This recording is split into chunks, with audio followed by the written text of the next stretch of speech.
Bonjour tout le monde. Aujourd'hui, je voulais parler de la rareté des choses. Qu'est-ce qui fait que quelque chose est rare? Puis qu'est-ce qui fait qu'on attribue une valeur à quelque chose qui est rare?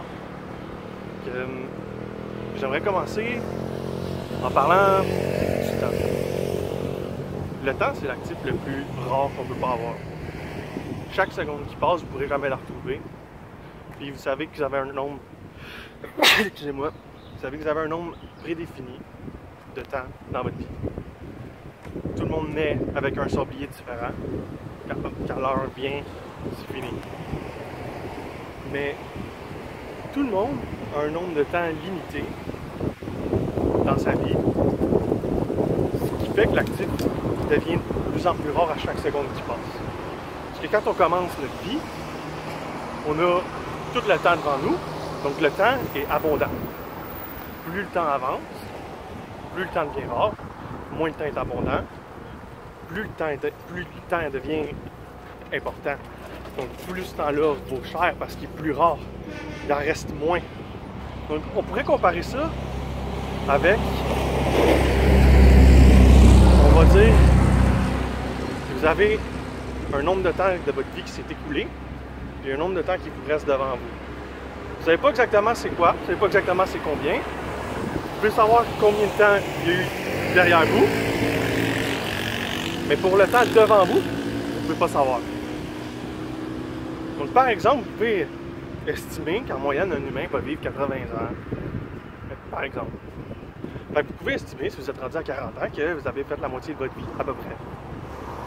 Puis, vous pouvez procrastiner que maintenant, pour refaire ce que vous avez vécu, vous avez 40 ans devant vous. Donc, vous savez que pour environ chaque seconde que vous avez vécu, il vous reste une seconde à vivre. Ce qui fait en sorte que votre temps est 2 fois plus rare que quand vous êtes né. Clairement. Au moins 2 fois plus rare. C'est pour ça qu'en vieillissant, le temps devient de plus en plus important, devient de plus en plus rare. Il faut de plus en plus choisir comment est-ce qu'on passe notre temps et avec qui on passe notre temps. Maintenant, on peut prendre ça puis mettre ça sur des actifs. On peut prendre par exemple le Bitcoin, où on sait combien de jetons sont émis en ce moment, combien il y a de jetons sur le marché, puis combien de jetons vont être émis toutes les 10 minutes à travers le temps avec le halving. On peut s'en servir sur l'or, à savoir combien d'or il y a en circulation en ce moment, puis combien d'or il y aura en circulation à la fin de l'année, après les travaux des effectifs miniers. On va avoir une idée générale. On n'aura pas une idée fixe, parce qu'on ne saura pas exactement combien va être miné, on ne saura pas exactement combien ce qu'il y a en circulation, mais on sait à peu près c'est quoi les nombres. La différence entre le temps et l'or, par exemple, ou le Bitcoin et l'or,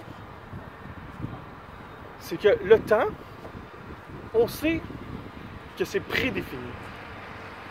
On sait que le nombre de temps qu'on va vivre est prédéfini, ou à peu près prédéfini. C'est pour ça qu'on sait que le temps est rare. Si on prend le Bitcoin, on sait qu'il va en avoir 21 millions. On sait à chaque 10 minutes combien vont être émis à travers le temps à cause des halvings. Donc ça aussi, on peut savoir exactement ça va être combien, ça va être quoi l'émission annuelle de Bitcoin. Puis on peut aussi savoir ça va être quoi la perte de temps annuelle d'un humain. Mais si on prend un actif comme l'or ou les diamants ou des choses comme ça, ce qui arrive c'est que si le cours de l'or monte, les effectifs miniers vont monter. Si les effectifs miniers montent, clairement, la production va augmenter. Si la production augmente, ça fait en sorte que ça nous prend moins de temps. Tu sais que tantôt quand je vous disais que pour chaque seconde qu'on a vécu, il nous reste une seconde à vivre. Ben on sait maintenant que ça prend plus de temps, en fait moins de temps. Parce qu'au lieu de sortir par exemple 1 gramme d'or par jour, on en sort 2. Donc au lieu de prendre, je sais pas moi, 5 ans pour refaire le stock d'or au complet qu'on avait, ça nous prend 2,5 ans. Donc en soi, l'actif devient moins rare, Donc, perd de sa valeur. Parce que il y en a plus sur le marché qui arrivent à toutes les années. Donc, ça, c'est le genre de choses qui arrivent avec des actifs autres que le temps et le Bitcoin. Il n'y a rien d'aussi rare que le temps. Puis juste en dessous, il y a le Bitcoin. C'est pour ça que c'est un actif qu'il faut clairement détenir sur son portfolio. C'est un actif qui est clairement très... Il faut en avoir. Il faut en avoir. Il y en a 21 millions, il n'y en aura jamais plus. C'est extrêmement rare.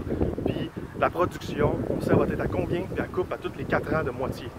Fait que, mathématiquement, sur les modèles de l'offre et la demande, sur les modèles de stock to flow, sur tout, name it, les modèles économiques, c'est voué à valoir énormément. Énormément. Ensuite de ça, si on continue sur la ligne de pensée que les choses rares valent cher, on va continuer avec les connaissances. Les connaissances valent cher. Pourquoi est-ce que...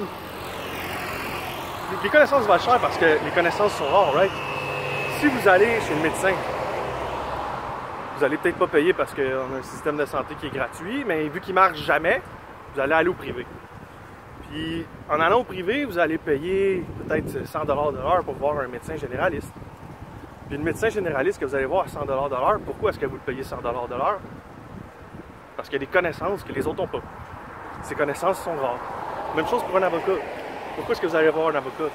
Parce que l'avocat a des connaissances qui sont rares.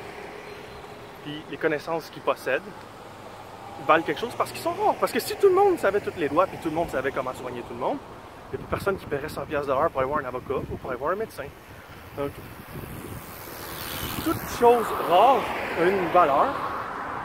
Et à partir du moment où on a accès à cette information-là, à partir du moment où on a accès aux actifs, on a accès à ce qui est rare,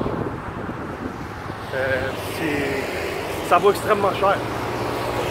Passez 1 minute, ou 5 minutes, ça me tente, à Elon Musk. Ce gars-là, il a des milliards. Jeff Bezos, même chose, Bill Gates, même chose. Pensez à ces gars-là, puis imaginez que demain matin, ils trouvent un moyen de les rendre immortels ou de leur donner 10 ans de plus. Parce que, combien vous pensez que ces gars-là sont prêts à payer? Pourquoi? Pourquoi est-ce qu'ils sont prêts à donner autant? Parce que le temps, c'est l'actif le plus rare. Ils s'en foutent d'échanger n'importe quel autre actif contre ça, ou de l'argent contre ça, ou whatever contre ça. Parce que le temps, c'est l'actif le plus rare. En dessous de ça, il y a Bitcoin. Puis, c'est pas pour rien qu'ils sont tous en train d'investir dans ça. Ils savent, ils l'ont compris, ils le voient. La crypto, c'est la crypto. Le Bitcoin, c'est l'actif le plus rare après le temps. Il n'y a rien d'autre qui se rapproche de ça. Rien. Puis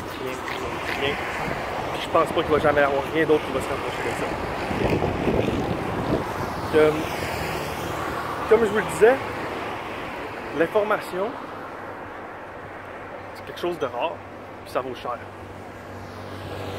Je vais terminer la vidéo en vous disant que pour seulement 20 à 40$ par mois, vous avez la possibilité de savoir toute l'information que j'ai, l'information que je possède, puis ce que je fais sur les marchés, en suivant mon Patreon. Donc, si vous trouvez que tout le temps que j'ai investi à faire ça, mes idées, l'énergie que je mets dans ça, ça vaut pas 20$. Je sais pas ce que vous êtes, mais clairement, j'ai des connaissances puis je vois des choses sur le marché que les autres voient pas. Je suis connecté à des... Je suis abonné à des feeds que les autres sont pas abonnés, ne connaissent pas. Puis, c'est ça, clairement pour un 20$, l'information que j'ai, la rareté, elle est là. Abonnez-vous à mon Patreon, ça vous tente. Sinon, restez avec moi sur YouTube. Je vais donner de l'information comme je l'ai fait, donner les grosses lignes, puis dire le fond de ma pensée comme ça. Je vous souhaite une bonne journée.